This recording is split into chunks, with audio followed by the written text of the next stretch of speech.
నిజంగా నాతో మాట్లాడాడయ్యా. అన్నయ్యా నా మనసు మార్చుకుంటారన్నయ్యా, నా కోసం ప్రార్థన చేయవా అనేవాళ్ళు ఎవరైనా ఉంటే మీ చేయి పైకి ఎత్తండి. మీకోసం నేను ప్రార్థన చేస్తాను. నేను ఆవేశంతో మాట్లాడలేదండి, నేను ఆయాసంతో మాట్లాడలేదు. ఇక్కడ మీ ముఖాలు ఎలాగున్నాయో నాకు కనబడదండి, మీరు ఎలాగున్నారో కూడా నాకు తెలియదండి, మేము తింటున్న ఆహారం ఏ కళ్ళలో ఉందో కూడా నాకు తెలియదండి. దేవుడు చెప్పమన్నాడు, దేవుడు చెప్పమన్నాడు, దేవుడు ఏం చెప్పమన్నాడో అదే చెప్పాను. అన్నయ్య నిజంగా దేవుడు నాతో మాట్లాడాడు అన్నయ్య. అన్నయ్య ప్రభు స్వరము నాకు వినబడింది అన్నయ్య.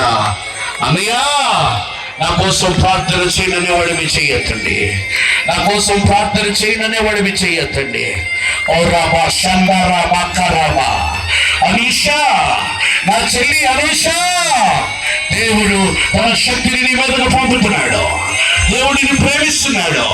నీ జీవితంలో గొప్ప కార్యాలు దేవుడు చేయబోతున్నాడు. ఓ రాబా శేఖరబా, ఓ రాబా రేఖరబా. నా ప్రియమైన చెల్లి కృప కృప కృప నీ మీద దేవుని సన్నిధి ఉంది. నిన్ను దేవుడు బలమైన పాత్రగా వాడుకోబోతున్నాడు. ఓ రాబా షకందరబా. తమ్ముడు శామ్యూయేల్, శామ్యూయేల్ తమ్ముడా శామ్యూయేల్, నిన్ను ఉన్నతమైన ఉద్దేశంతో దేవుడు వాడుకోబోతున్నాడు. నీ ఏడల ఆశ్చర్య కార్యాలు దేవుడు చేయబోతున్నాడు. నువ్వు ఏది పోగొట్టుకున్నావో అది దేవుడికి దయచేయబోతున్నాడు. దేవుని సన్నిధి నీకు తోడుగా ఉంది, దేవుని సన్నిధి నీకు తోడుగా ఉంది. అరబా షకందరబా కమరబా.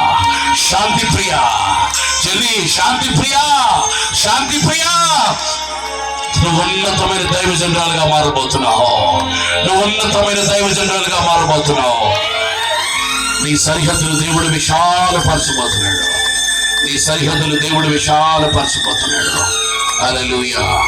ఒక తెల్లటి మేఘం మిమ్మల్ని కప్పులో నేను చూస్తున్నాను. ఒక తెల్లటి మేఘం మిమ్మల్ని కప్పులో నేను చూస్తున్నాను. ఒక్క నిమిషం చేతులు పైకి గట్టిగా చప్పట్లు కొట్టి యేసయ్యా పిలవండి. ఒకే ఒక నిమిషం గట్టిగా, ఇంకా గట్టిగా, ఇంకా గట్టిగా యేసయ్యని పిలువు.